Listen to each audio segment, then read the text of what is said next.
তৌফিক দান করুন। খামাখা হানাফি মাযহাবওয়ালারা মুশরিক আর আমরা হইলাম হাদিসের অনুসারী, এটা হলো দাবি আহলে হাদিস বাইদের।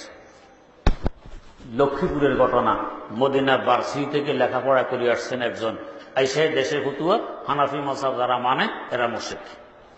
এলাকার মধ্যে বিভ্রান্তি, এলাকার লোকজন কয় ঠিক আছে হুজুর, আমরাও হানাফি মাযহাব হুজুর আনি, আপনিও আসেন, একসাথে সিদ্ধান্ত হইয়া যাক। কয় ঠিক আছে। তো মুফতি ইদ্রিস সাহেবকে নিছেন, আর এই হুজুরকেও আনছেন, হাজার হাজার মানুষ সামনে, দুই হুজুরের বহস। তো মুফতি ইদ্রিস সাহেব জিজ্ঞেস করলেন, ভাই এরা বলে আপনি নাকি বলেন হানাফি মাযহাবওয়ালারা মুশরিক, আসলে আপনি বলেন না এরা খামাখা আপনাকে বদনামি করার জন্য এই কথা বলে? কয় না, আমিই বলি হানাফি মাযহাবওয়ালারা মুশরিক। কয় কেন? আল্লাহর নবী বাদ দিয়া আবু হানিফাকে মানে, এই জন্য মুশরিক। চন্দন ধরে কয় আচ্ছা ভাই, আপনার আব্বার আর আম্মার বিয়ে কে পড়াইছিল? আমাদের মসজিদের ইমাম সাহেব হুজুরে পড়াইছে। ইমাম সাহেব হুজুর হানাফি না আহলে হাদিস? কয় হানাফি। তা হানাফি তো মুশরিক, মুশরিকে বিয়ে পড়াইলে কি বিয়ে হয়? তো বিয়ে তো হয় না।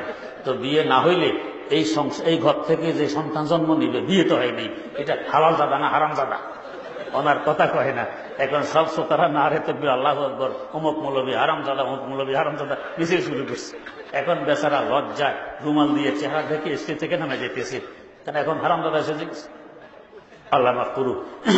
আসলে ইমাম মানা এটা শিরিক নয়, এটা শিরিক নয়। কেন দেখেন, আমাদের দেশের একটা সংবিধান আছে কিনা? প্রত্যেক দেশের একটা সংবিধান আছে কিনা? আছে। সংবিধানের বিভিন্ন ধারা উপধারা আছে।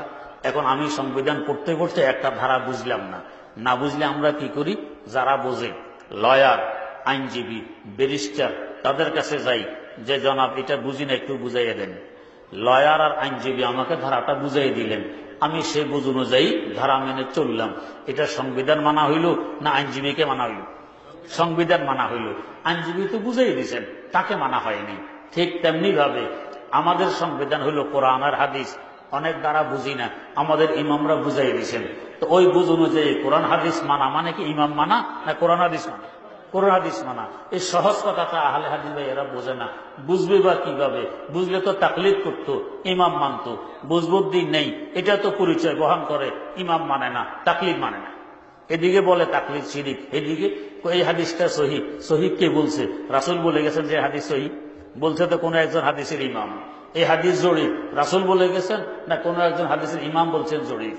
তো হাদিস সহিহ জড়িফ, এটা যদি আমি কোন ইমামের উদ্ধৃতি দিয়ে বলি এটা শিরিক হয় না, আর ফিকহের মাসালা ইমামের উদ্ধৃতি দিয়ে বললে এটা শিরিক হয়। এই দুই রকম বিবেচনা কেন?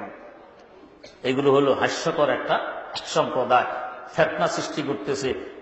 এই জন্য খুব সতর্ক থাকবেন।